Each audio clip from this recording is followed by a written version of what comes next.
Bien, continuamos en Revista 110, dando la bienvenida al doctor Jacín y al doctor Junior Espinosa. ¿Cómo está todo? Buen día, Carlos, doctor, y la audiencia de Revista 110.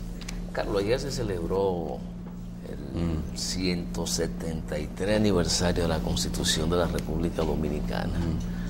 Digamos que en esta ocasión estuvo precedida por unas declaraciones en el programa Síntesis.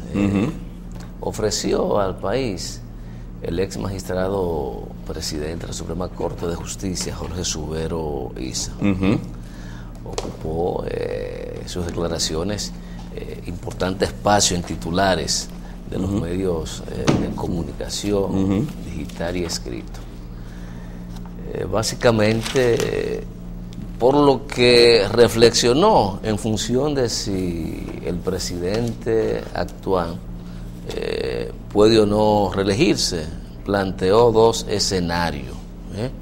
Hay gente que han criticado esa exposición y esa posición del magistrado Subero Isa, pero yo creo que esto no tiene nada de malo. Es lo que él cree que procede si el presidente de la República decidiese lanzarse nuevamente en busca de la reelección. Que no es necesariamente un apoyo a la reelección, sino mediante su conocimiento de lo que es la Constitución y el sistema jurídico. Yo creo que eso está muy claro, que no ha planteado en ningún momento, por lo menos de lo que uno pudo ver y leer, que simpatiza o no por la reelección del presidente Danilo Medina. Sin embargo, yo quiero reiterar que yo creo que el impedimento a la reelección no es de carácter jurídico necesariamente. Y lo he dicho en otras ocasiones porque es vencible. Si al presidente de la República se le ocurriese buscar un tercer mandato, tiene las herramientas, ya sea modificando la Constitución para lograr la modificación como él sabe que se logra. Entonces el problema no es ese. Si se va a la interpretación del Tribunal Constitucional, creo que también tiene los recursos y los mecanismos para lograr que el fallo, en el peor de los casos, no le sea muy adverso ni le cierre la puerta definitiva. Sobre todo si tomamos en cuenta que a partir del 18, entre el 18 y el 20, hay un corte en el Tribunal Constitucional. Deberán salir varios magistrados, uno porque la edad ya le llegó de retiro, otros porque su mandato en ese órgano constitucional vence. Ahí están los escenarios.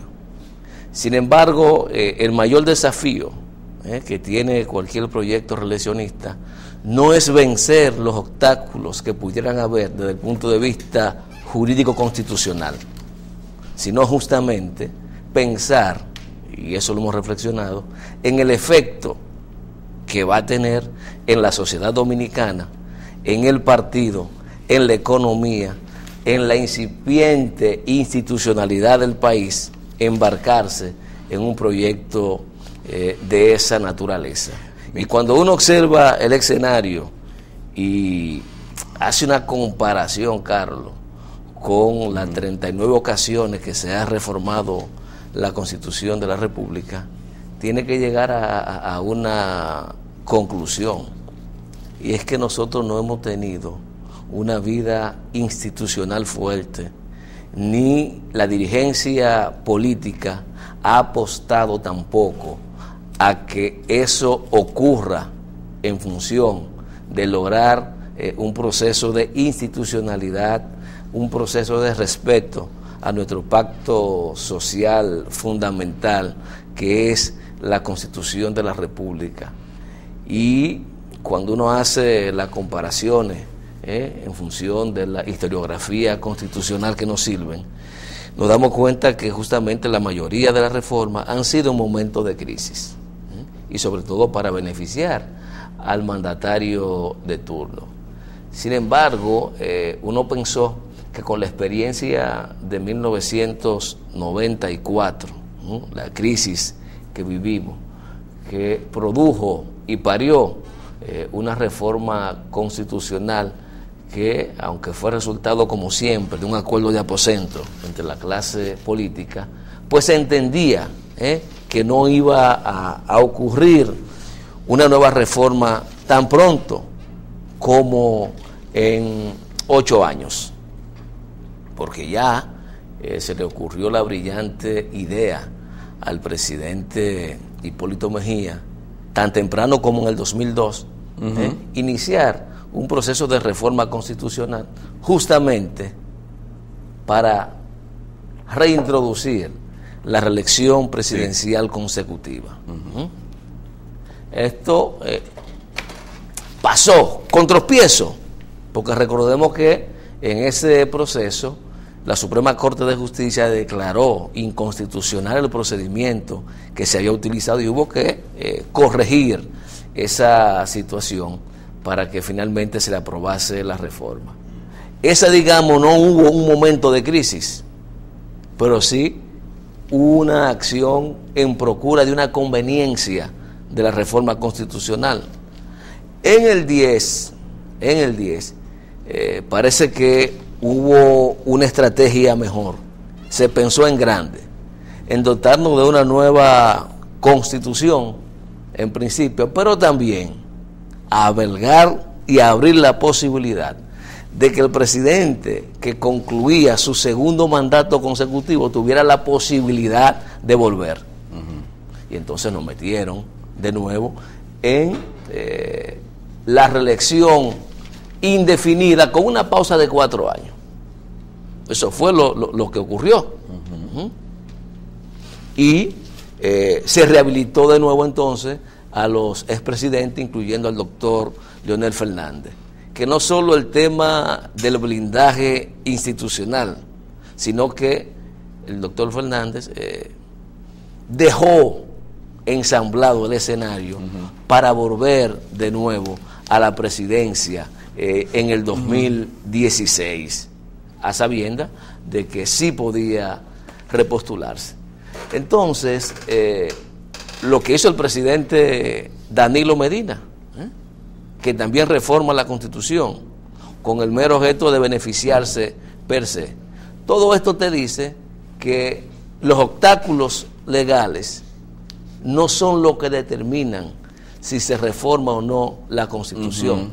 Yo creo que aquí el tema fundamental, y lo reitero, es también la propia experiencia que vivió el doctor Leonel Fernández en el año 2011. Ese es el gran desafío que tienen los reeleccionistas,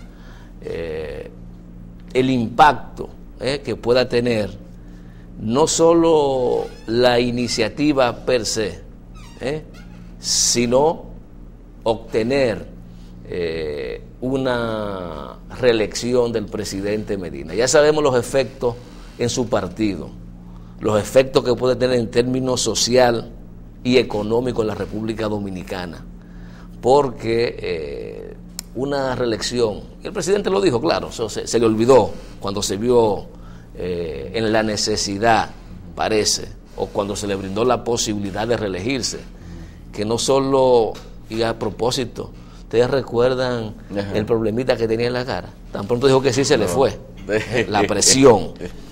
Oye, entonces son de las cosas, pura coincidencia, pero es así. Así ocurrieron las cosas. Entonces, Carlos, el tema que sacó el magistrado presidente de la Suprema no es para condenarlo, es una opinión más. Ahora, la labor de los gobernantes, yo creo que en esto el presidente Medina debiera aportarle ya le falló en un momento, y lo reconoció públicamente y se comprometió además una vez más a que era su último mandato. De hecho, en la iniciativa se previó ese transitorio, lo que implicaba que había una limitación, pero al margen de eso, si se le despertase de nuevo el apetito de quedar por 4 años más, dirigiendo los destinos del país, los desafíos serán mayores. Pero mira, en términos sociales. No es tanto el apetito, sino las circunstancias. Es decir, que se presente la situación de que el PLD no tenga tiempo, que no quiere irse de ahí, de ninguna manera quiere salir del poder, de ninguna manera, y tiene que buscar de una u otra manera una solución forzada de presentar, de que no consigan armar un candidato que prenda con la facilidad necesaria como para poder ganar las próximas elecciones. Entonces no se descarta eso. Pero tú dices... Bueno, entonces nosotros tendremos que asumir que lo de Horacio aquella vez, Horacio del Mar, yo creo que no. No. Entonces ese no puede ser el punto de partida, Carlos. Hay gente diciendo también que no sería factible un tercer periodo, y también a propósito de la celebración de la Constitución, uno ve realmente cómo la fecha nos lleva a reflexionar sobre una carta magna que parece como de gelatina a veces, como que se puede movilizar de un lado para otro dependiendo de los intereses y también interpretarla dependiendo de cómo sea, cómo proceda. Entonces, dista mucho de una constitución con suficiente blindaje de institucionalidad que establezca claramente cómo deben ser las cosas, porque si deja brechas abiertas para interpretaciones, si deja brechas abiertas para unas cosas, sí, aún carece de legislaciones de apoyo que se propusieron que deben ser efectuadas también. O sea que, como tú dices, solamente en medio de la crisis se hacen grandes cambios, no existe quizás la posibilidad de prever, y cuando se prevé quizás es para en un futuro proteger a alguien, es lo que te digo. No, pero también tienes que preguntarte, un país que independientemente de lo que uno crea o no, del método o la forma que se haya utilizado para mantener el crecimiento de la economía, un país donde las grandes familias han acumulado inmensas riquezas, tiene que llamarte a reflexión. ¿Por qué ese país no ha dado el salto institucional? ¿Por qué ese país no ha dado el salto social? ¿Por qué no ha habido un mayor desarrollo integral en la República Dominicana? Ahí yo creo que hay dos respuestas. Las propias debilidades institucionales y el hecho de que nuestros máximos líderes, cuando llegan al poder, el proyecto que tienen en su cabeza es un proyecto muy personal. Y si para ello tienen que dar al traste con las instituciones, pues se la llevan en función de sus aspiraciones y apetencias personales. Yo creo que es un gran desafío. Yo he dicho, el presidente de la República tiene que tratar de salir por la puerta menos estrecha. Y eso implica las rectificaciones y hacer en algún momento no lo políticamente conveniente, sino lo correcto. Ahí. Vamos a una pausa, volvemos en breve con las deportivas a cargo de Félix Tecena.